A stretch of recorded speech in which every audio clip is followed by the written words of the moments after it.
aging gana tata January ket agpakpakan tayo iti ginatang kanen iti tayo nga makapastor ta apo nagrigat iti agbiro iti pamasturan itata ket awan tinasarakan tayo isu nga kumatgatang tayo iti sinako nga kanen iti baka dati amuyo kakapsat nga nalaka nga mabaling nga ipakan ket ay ke i-share yu met ano kasa ay ket makaala kami met ngam di tayo kumakakapsat maupay di kasoy nga dito ta ati lang met nga bulan January ket edi napalabas nga bulan syempre iti karigatan iti pamasturan madanon iti aging gana 20 January ket damot den iti tagisa nga aglukat a pamasturan iti ayan tayo iti patpadami nga giitik dito ket nga datoy metlang ayan tayo taping bay siha ket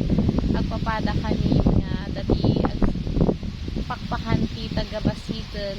ket nagipastor da ngem sila yu gamin ket awanan na talaga niti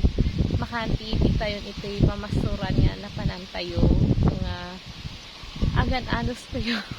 nakaubos na po tayo ng 6 tons po yung kinuha ko pong pagkain ng itik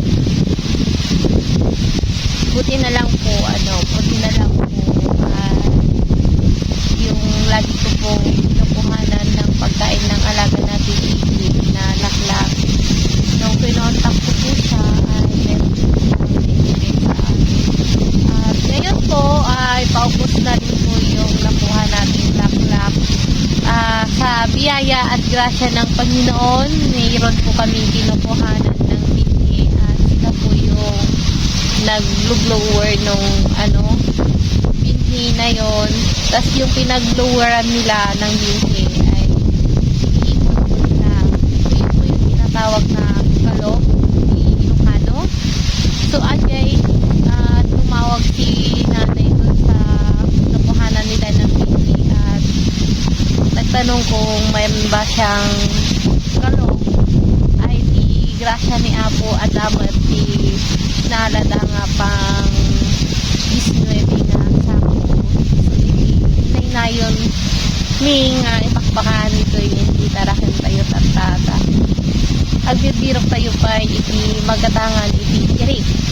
nga pang survive ti biyagda iti uneg ti pitong aldaw manin ito na yung hinalo nating pagkain ng alaga nating itik bali ito yung kalog at laklak pinagalo namin yung natitira naming laklak tsaka yung kalog dahil kinukulang na po yung pagkain ng itik so ang ginagawa namin ay naglagay kami ng pangsapin para doon hahaluin yung laklak at kalog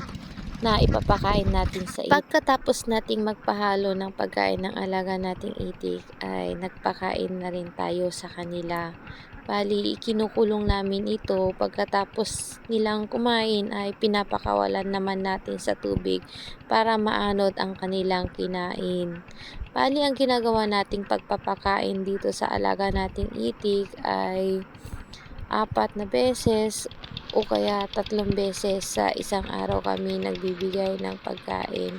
Ito ang pang-araw-araw nating routine habang wala pang bukas na pastulan dito sa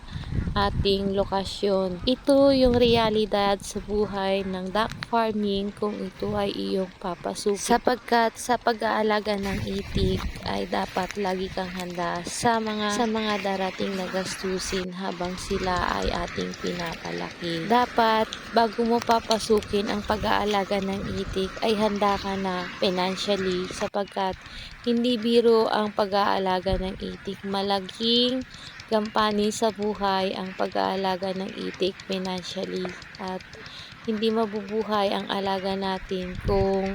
tayo ay kapos sa pangtustos sa kanila. Ika nga ng iba malaki daw ang kitaan sa itik pero in realidad malaki din po ang tustusin para sa mga itik kaya dapat kung nais mo ang ganitong negosyo ay talagang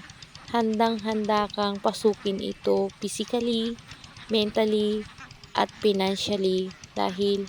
Hindi po madali ang mag-alaga ng itik. Ganun pa man, kung nanonood ka dito sa aking channel ay nagkakaroon ka na ng kaalaman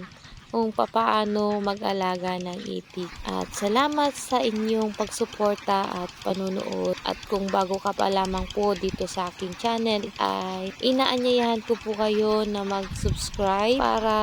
maging updated po tayo sa mga susunod ko pa pong mga upload. Thank you for watching. Bye!